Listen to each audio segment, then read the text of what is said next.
Assalamualaikum warahmatullahi wabarakatuh. Perkenalkan, nama saya Diani Nurul Afifah, NIM 54. Di sini saya akan menjelaskan tentang materi pragmatik.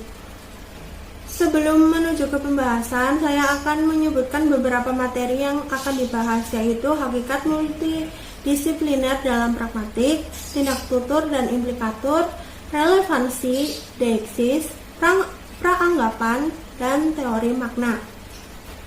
Pertama yaitu hakikat multidisipliner dalam pragmatik.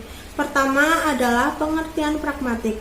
Pragmatik adalah salah satu cabang ilmu linguistik yang mempelajari tentang penggunaan bahasa yang berkaitan dengan konteks penggunaannya dan keadaan yang sedang terjadi. Dalam komunikasi, bentuk-bentuk bahasa harus disesuaikan dengan situasi dan kondisi agar bahasa yang digunakan dapat komunikatif dalam berkomunikasi. Contoh, Mas nasi uduk 1.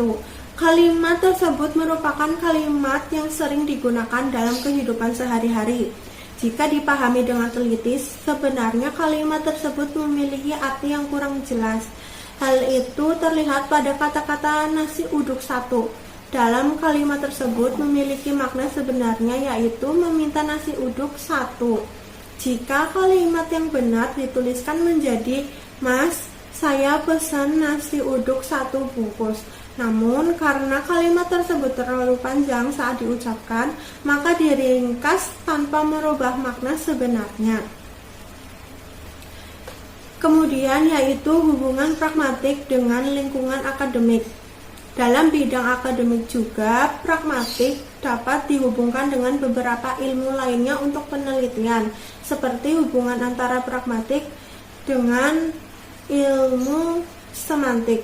Kedua ilmu tersebut sama-sama mengkaji tentang makna bahasa, namun objek yang dikaji berbeda. Jika semantik, objek kajiannya berupa makna bahasa sesuai dengan hubungan kontekstualnya, sedangkan pragmatik merupakan pembahasan tentang makna bahasa yang ada pada sebuah kalimat, akan dikaji dengan situasi yang ada dan bagaimana bahasa tersebut digunakan dalam kehidupan sehari-hari. Contoh, di ruang kelas 8A, Siska duduk paling belakang.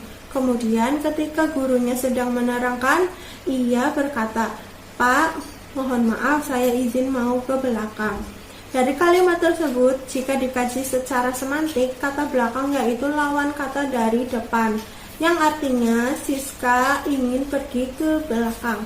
Akan tetapi, jika diteliti lebih dalam, Siska sudah duduk pada deretan paling belakang sehingga tidak mungkin jika ia pergi ke belakang lagi.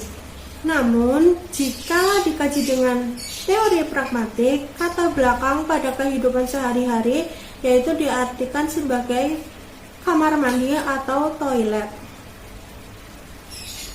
Selanjutnya yaitu teori tindak tutur. Tindak tutur adalah salah satu teori pragmatik yang mengkaji tentang makna bahasa yang dilakukan oleh penutur terhadap mitra tutur saat berkomunikasi. Tindak tutur ini juga didasarkan pada tindakan yang dilakukan oleh penutur kepada lawan tutur dengan tujuan dan maksud tertentu. Oleh karena itu, tindak tutur sangat erat kaitannya dengan komunikasi karena tindak tutur terjadi pada saat proses berkomunikasi. Contoh, silakan bagi mahasiswa yang sudah selesai mengerjakan ujian dapat meninggalkan ruangan. Tindak tutur tersebut merupakan suatu perintah dari penutur kepada mitra tutur untuk melakukan sebuah tindakan, yaitu meninggalkan ruang ujian. Bentuk-bentuk tindak tutur. 1. Tindak tutur lokusi merupakan tindak tutur yang berkaitan dengan kegiatan untuk menyatakan sesuatu. Contoh, bencana gempa dan tsunami terdahsyat di Aceh terjadi pada 26 Desember 2004. Pada kalimat di atas yang dituturkan oleh seorang penutur semata-mata hanya untuk memberikan informasi saja, tidak ada kecenderungan untuk melakukan sesuatu. 2. Yaitu tindak tutur ilokusi, merupakan tindak tutur yang berkaitan dengan kegiatan untuk menyatakan sesuatu dan menyatakan tindakan untuk melakukannya. Contoh, jumlah korban yang terjangkit virus corona di Jawa Tengah pada 27 Oktober 2020 mencapai 32.098 kasus. Pada kalimat di atas, apabila dituturkan oleh Gubernur Jawa Tengah kepada rakyatnya, selain memberikan informasi tentang kasus corona, juga berisi tindakan untuk mengingatkan warganya untuk selalu mematuhi protokol kesehatan virus corona agar mengurangi penyebaran virus corona yang semakin bertambah. Yang ketiga yaitu tindak tutur perlokusi, merupakan tindak tutur yang mengharapkan ada respon balik dari lawan tutur terhadap apa yang sedang disampaikan. Contoh, Sabtu lalu saya tidak dapat menghadiri resepsi pernikahanmu karena suatu pekerjaan yang harus diselesaikan. Pada kalimat di atas, selain memberikan informasi bagi penutur, pada minggu lalu ada suatu pekerjaan yang harus diselesaikan. Apabila disampaikan kepada lawan tutur, bermaksud untuk meminta maaf dan respon yang diharapkan yaitu agar lawan tutur memberikan maaf kepada penutur. Selanjutnya yaitu implikatur. Implikatur merupakan salah satu bagian dari kajian pragmatik yang membahas tentang makna atau pesan yang tersirat dalam ungkapan lisan maupun tulisan.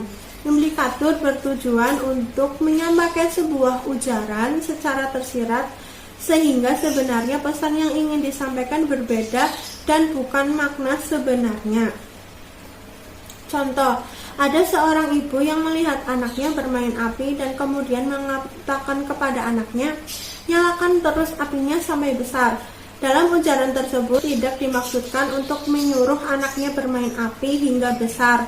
Namun sebaliknya sang ibu menyuruh anaknya untuk berhenti bermain api karena sangat berbahaya dan dapat mengakibatkan kebakaran. Selanjutnya adalah bentuk-bentuk implikatur. Pertama yaitu implikatur konvensional, merupakan implikasi yang bersifat umum dan konvensional. Selain itu, merupakan implikatur yang diperoleh dari makna kata dan bukan dari prinsip percakapan.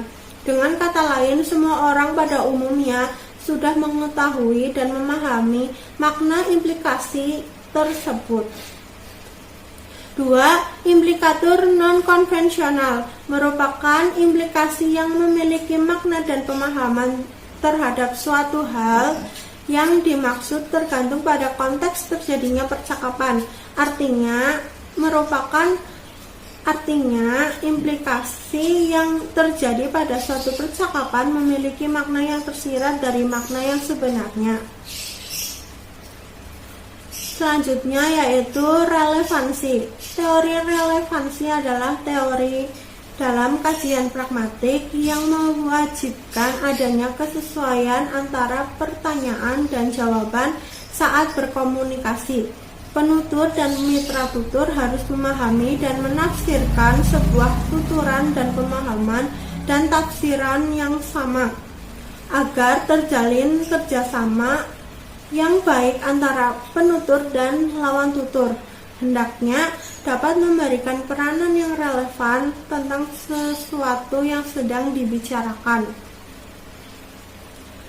Contoh, terdapat percakapan, "Put, kamu besok datang ke acara pernikahan Mawar?" Dan Putri menjawab, "Saya tidak bisa datang ke acara pernikahan Mawar karena orang tua saya mengajakku ke rumah nenek." Dari contoh percakapan di atas, pertanyaan yang diberikan dari penutur kepada lawan tutur dijawab sesuai dengan pertanyaannya. Percakapan di atas memiliki kesesuaian dan relevansi sehingga saat berkomunikasi penutur dan mitra tutur saling memahami. Selanjutnya yaitu deixis. Deixis merupakan sebuah kata yang memiliki acuan dan berganti-ganti, tergantung dari penutur pada saat memberikan ujaran saat berkomunikasi Dan deiksis ini sangat dipengaruhi oleh situasi dan kondisi saat berkomunikasi berlangsung. Dengan kata lain, sebuah kata dapat ditafsirkan acuannya dengan memperhitungkan situasi pembicaraan. Macam-macam deiksis yaitu deiksis perorangan, deiksis tempat, deiksis waktu, deiksis suasana, deiksis wacana, dan deiksis sosial. Selanjutnya yaitu peranggapan. Peranggapan merupakan kajian pragmatik yang berkaitan dengan konteks situasi dari suatu ujaran karena berpacu pada makna yang ditangkap oleh lawan tutur, bukan dari kalimatnya. Contoh, ibu saya datang dari Purwokerto. Dari contoh tersebut memiliki peranggapan yaitu ibu sedang berada di Purwokerto. Selanjutnya adalah teori makna. Makna referensial adalah lebih dari konsepsi yang abstrak bagi para psikolog dan ahli bahasa yang mengkaji pemerolehan bahasa pada anak-anak. Makna referensial juga dapat menerangkan kesalahan-kesalahan semantik awal yang dibuat oleh anak-anak, yang lebih sering terjadi daripada tidak adalah bahwa kesalahan-kesalahan semantik ini dalam bahasa anak-anak kecil berkembang secara spontan setelah kurun waktu perkembangan konseptual lebih lanjut. Pengetahuan anak sedang tumbuh memungkinkannya membatasi penggunaan. Sekian, wassalamualaikum warahmatullahi wabarakatuh.